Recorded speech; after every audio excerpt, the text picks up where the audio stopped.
Les amis, bonjour. Yeah, mes frères d'une autre mère. Mes sœurs aussi d'ailleurs. Alors, comment ça se passe?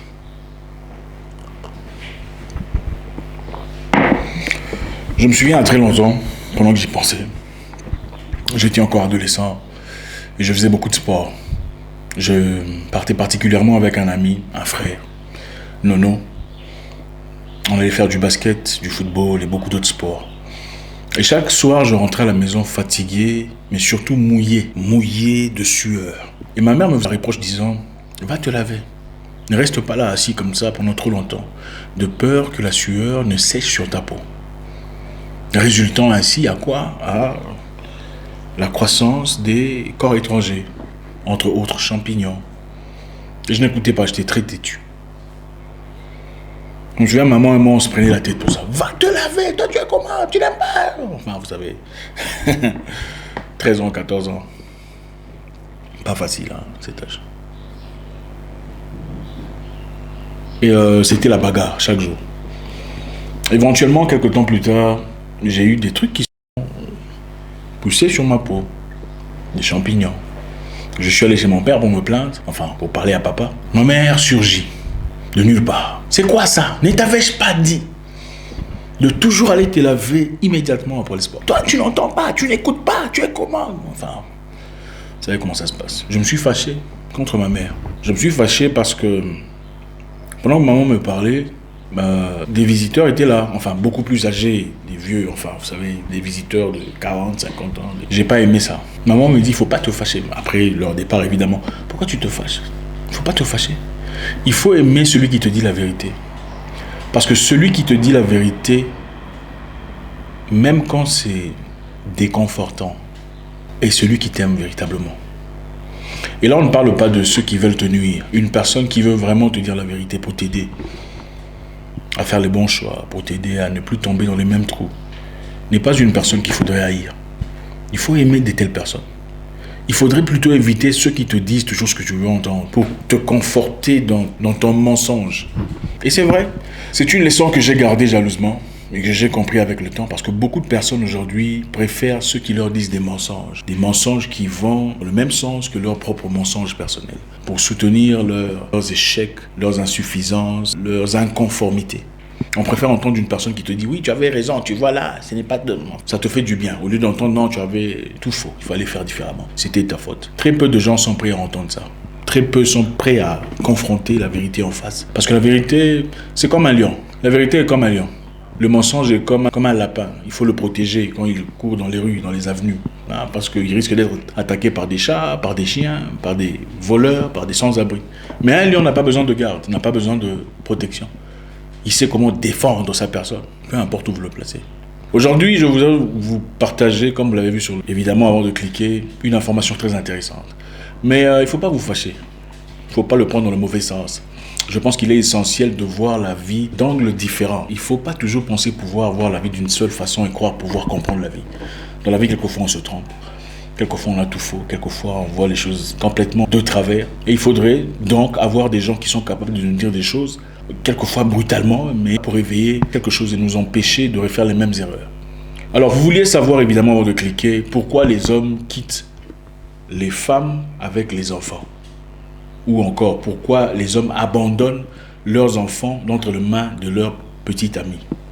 Ici, je veux me focaliser plus sur les relations amoureuses, girlfriend, ou petite amie, copinage, peu importe comment vous appelez ça.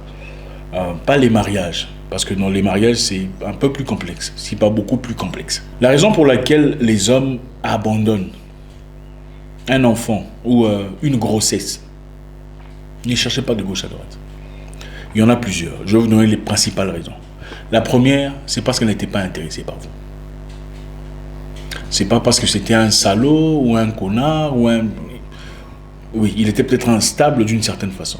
Mais c'est principalement parce que vous étiez pour lui seulement un plan cul. Ouais. C'était simplement physique, intime, pas intime sur le plan mental, mais intime sur le plan physique. Comprenez une chose, la plupart d'hommes se servent de la femme d'abord pour le sentiment, pour l'émotion physique. La plupart. Ça, c'est la première chose.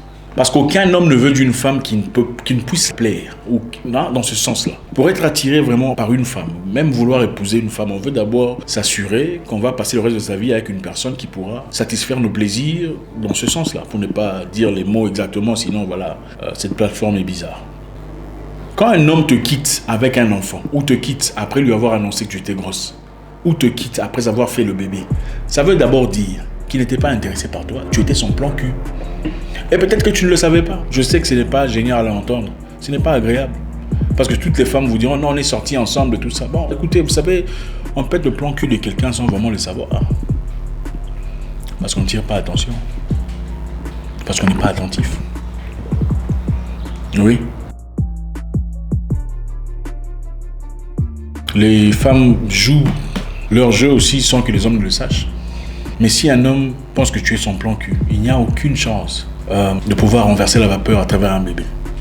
Et ce n'est pas pour dire qu'un plan cul ne peut pas devenir the main chick ou la femme principale. Ce n'est pas pour dire ça. Un plan cul peut progressivement devenir la femme qu'on aime, la femme qu'on respecte, la femme qu'on veut. Ça arrive à travers principalement les expériences. Si la femme, par exemple, prouve qu'elle est digne de confiance, qu'elle est forte, qu'elle est battante, qu'elle est courageuse, qu'elle apporte un plus dans le sens émotionnel, qu'elle stabilise l'homme à ses côtés, qu'elle est inévitable, que sa présence est inébranlable. On peut progressivement dire, bon, ok, elle était plan cul, mais je pense qu'avec le temps, je réalise combien cette fille est très important autour, très bénéfique. Simplement, il faut dire ceci. Il ne faut pas confondre amour et autre chose. La deuxième raison pour laquelle, on reviendra sur la première, pour laquelle les hommes abandonnent les femmes avec un enfant, c'est peut-être parce que tu étais impoli, insolent, irrespectueuse, un comportement bizarre, malheureux. Ça arrive. Il ne faut pas le dénier, ça arrive. Ça n'a peut-être pas été votre cas, mais ça arrive. Et dans ce cas, il y a deux options. La première option, c'est l'homme te quitte, mais ne quitte pas tout à fait son enfant. Parce que toi, tu étais impoli, insolent, il te quitte, mais il reste attaché à son enfant. Dans d'autres cas, il y a les hommes qui te quittent et quittent ton enfant aussi. C'est bien? Non, ce n'est pas bien. C'est juste? Non, ce n'est pas juste. Mais ça arrive. Maintenant, on va rentrer dans l'autre premier cas.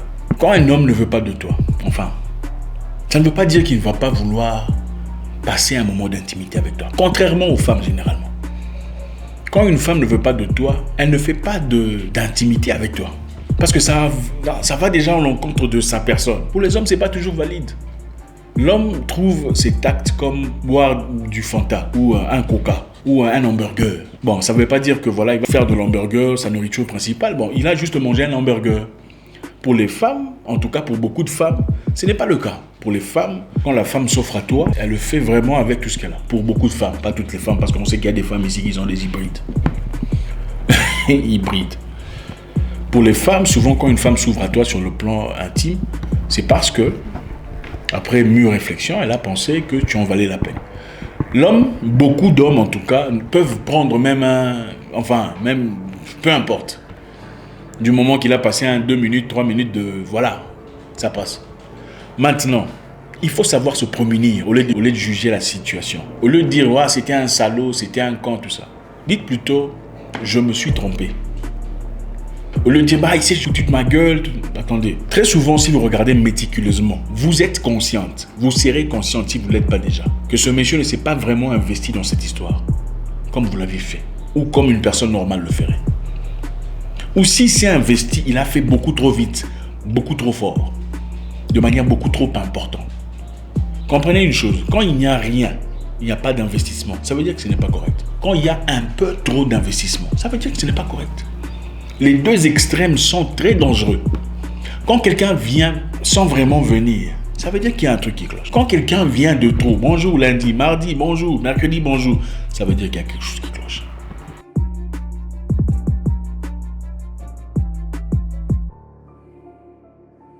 Le problème ici, c'est très souvent les femmes se jettent dans des histoires après avoir senti un sentiment fort, après avoir ressenti des chaleurs, après avoir ressenti quelque chose. Elle se dit, ah, j'y vais. Comment se prémunir? Observez le gars. Donnez-lui le temps de vous convaincre qu'il est vraiment là pour rester et qu'il n'est pas là pour un sentiment bref. La grande différence entre la communauté anglophone et francophone est celle-ci. Chez les anglophones, on peut admettre qu'on peut avoir une relation purement intime dans le, pour sans dire le mot là que vous connaissez. sans rien. Donc une relation, il y a même des appellations pour ça. Il y a friend with benefit, c'est-à-dire ami avec bénéfice. Il y a no strings attached, ça veut dire il n'y a pas de lien qui nous attache. On se rencontre jeudi pour faire l'histoire là, vendredi ou lundi. Mais je ne te demande rien sur ta vie, tes histoires personnelles ne me regardent pas, il n'y a rien de... Enfin, chacun prend ses responsabilités, tout le monde se protège et peu importe. Chez les francophones, c'est un peu plus compliqué. Parce que les francophones, généralement, sont hypocrites. Ne veulent pas admettre qu'ils peuvent avoir une relation où il n'y a rien de solide, hein, et que c'est purement dans ce sens-là. Ah, il y a trop de shaming, trop de honte dans les communautés francophones. On préfère faire semblant, faire des trucs en catimini, au lieu d'admettre ouvertement, ah, c'est mon friend benefit, friend with benefit, c'est mon no string attached. Donc c'est mon quelqu'un, quoi, on se rend compte pour ça. Chez les francophones, c'est, oh, on ne fait pas ce genre d'histoire. Voilà pourquoi il est plus facile d'assumer, plus facile de se protéger dans cette autre communauté, quand on sait que je ne demande rien de plus à part ce qu'on est en train de passer ici pendant 5 ou 10 ou 15 ou 20 ou 1 heure du temps. Chez les francophones, on a tendance à toujours présumer ou croire que voilà, comme on a commencé ça, c'est-à-dire qu'on va se marier. Même en sachant qu'on n'ira pas nécessairement à ce point-là. Maintenant, qu'est-ce qu'il faut faire? Puisque je sais que vous n'allez pas vous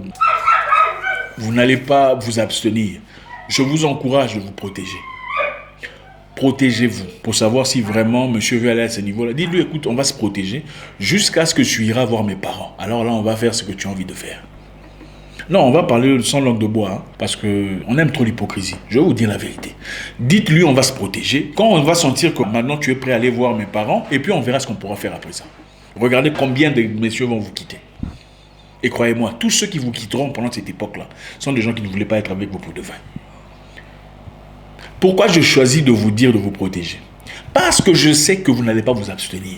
Au lieu de vous mentir, prétendant faire la bonne valeur, je préfère vous dire la vérité. Quand vous vous protégez d'abord des grossesses, vous vous protégez des erreurs, vous vous protégez des contaminations, vous vous protégez de regrets.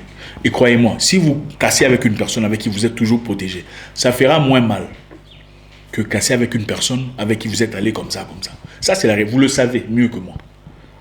Il faut éviter l'hypocrisie. Regardez les choses en face. La raison principale pour laquelle les hommes quittent une femme après lui avoir annoncé « je suis enceinte », c'est parce que pour toi, c'était ton homme et pour lui, tu étais une... La raison principale pour laquelle les hommes quittent une femme après lui avoir annoncé qu'elle était enceinte, c'est parce que pour lui, elle n'était qu'un... Comment vous appelez ça? Voilà. Ce n'était qu'une histoire de... Et peut-être qu'elle ne le savait pas. On peut comprendre, c'est peut-être pas de votre faute. Mais comprenez une chose, protégez-vous. Protégez-vous. Mais certains hommes assument leurs responsabilités malgré tout, prennent soin de l'enfant. D'autres ne le font pas. Ça fait partie de la vie, enfin. Certaines personnes quittent aussi, pourquoi? Parce que peut-être que vous étiez pour lui une escale. Un moment où il essayait de réfléchir pour voir est-ce que je vais avancer avec elle ou pas. Vous tombez enceinte immédiatement. Il trouve que c'est un peu trop pressé. C'est pas ce qu'il voulait. C'est trop vite. Peut-être qu'il voulait vraiment rester avec vous. Mais c'est venu trop vite. Alors il trouve que non, moi je ne suis pas prêt à assumer ses responsabilités. Je ne pense pas aimer cette femme à ce point-là pour pouvoir avoir un enfant avec elle. Je n'ai pas encore développé des sentiments avec elle pour en arriver là. Et là, je ne parle pas des femmes qui tombent enceintes par hasard. Les femmes, il y a aussi celles qui tombent enceintes espérant garder un monsieur. S'il n'est pas amoureux de vous, il ne restera pas, il va partir. Malheureusement, c'est ça la réalité. Mais est-ce qu'il faut dire, ah, c'est la responsabilité de deux personnes? Oui, vous avez raison. Mais c'est plus votre responsabilité de vous protéger. Parce que c'est vous qui allez porter cet enfant, pas lui. Donc c'est à vous de dire non. S'il n'y a pas cette histoire-là, on ne fera pas cette histoire-là. Donc présente-toi avec cette histoire-là pour qu'on fasse cette histoire-là. Sinon, il n'y aura rien entre nous. C'est plus votre responsabilité que ce n'est sa responsabilité à lui. Lui, il est là, il est en train de prendre son temps. Si ça marche, ça marche. Ça ne marche pas, tant pis. Qu'est-ce qu'il a à perdre? Pas grand-chose. Donc c'est à vous de vous assumer. Il faut regarder les choses en face. Au lieu de se plaindre, ah, il m'a fait ça, il est parti. Peut-être que vous avez raison. Mais la vie n'est pas jolie, elle n'est pas belle. Je suis désolé de vous le dire. Les gens font ce qu'ils ont envie de faire. Les gens profitent des gens, ça fait partie de la vie. Un homme qui t'aime ne peut pas te quitter. Parce que tu lui dis que tu es enceinte. D'ailleurs, il dira, waouh, comment on va faire? Il y a des hommes qui ont quitté leur foyer pour aller se mettre avec une fille qu'ils ont engrossée quelque part. Il faut penser à ça. Celui qui part n'était pas nécessairement salaud. Il n'était pas amoureux de vous. Ce n'est pas vous qui voulez. Maintenant, protégez-vous au lieu de toujours l'accuser. Ah, il a fait ça, d'accord. Mais bon, attendez. Et après, vous allez retomber dans les mêmes erreurs, même cycle. Protégez-vous. Mais beaucoup ne le feront pas. Parce qu'on aime trop cette histoire. Il faut l'avouer, on aime trop cette histoire. Mais protéger, est-ce qu'on mange les bonbons avec les chocos, comment vous appelez ça? Si vous vous protégez dans ce sens-là, vous protégez votre vie dans beaucoup de sens. Les pasteurs, excusez-moi, je préfère ne pas mentir, hein, je veux dire la vérité. Parce que de toutes les façons, même les choristes là sont tous comme ça. En tout cas, 95%. Protégez-vous. Dites-lui, si tu veux aller à la prochaine étape, va voir mes parents, comme ça on fera ce que tu as envie de faire. Et vous verrez, 90% vont fuir. Ceux-là sont des menteurs, des trompeurs. Au moins, au lieu d'être passé là comme ça gratuitement, au moins vous êtes protégés. Merci à vous, j'espère qu'on a appris quelque chose. On en parlera peut-être prochainement si vous désirez, faites-nous savoir sur les commentaires. C'est vrai qu'il y a beaucoup de gens qui n'assument pas leurs responsabilités. Mais il y a aussi des façons de s'y prendre pour attirer son attention, pour créer cette sympathie, créer ce sentiment-là entre ce papa parti et son enfant. Parce qu'il y a beaucoup de papas partis qui trouvent qu'ils ont été roulés par la femme. Peut-être qu'ils voulaient une relation avec toi, mais petit à petit, en 6 mois ou en 9 mois, mais après 3 jours, tu es tombé enceinte. Ils trouvent que tu t'es servi de lui. Il trouve que tu t'es servi de lui, c'est parce qu'il voulait juste que vous parliez, vous en êtes arrivé là, tu es tombé enceinte. Et ce n'est pas pour dire que ce qu'ils ont fait est correct, c'est pour dire, je me mets dans la tête de cette personne. Il faut voir les choses de deux côtés. Pour comprendre un voleur, il faut savoir comment le voleur réfléchit, pour contrer des voleurs, dans leur perspective. Merci infiniment, je vous souhaite une excellente journée. Faites un commentaire, vous savez comment ça se passe. J'espère vous parler encore très bientôt dans une nouvelle vidéo. Au revoir.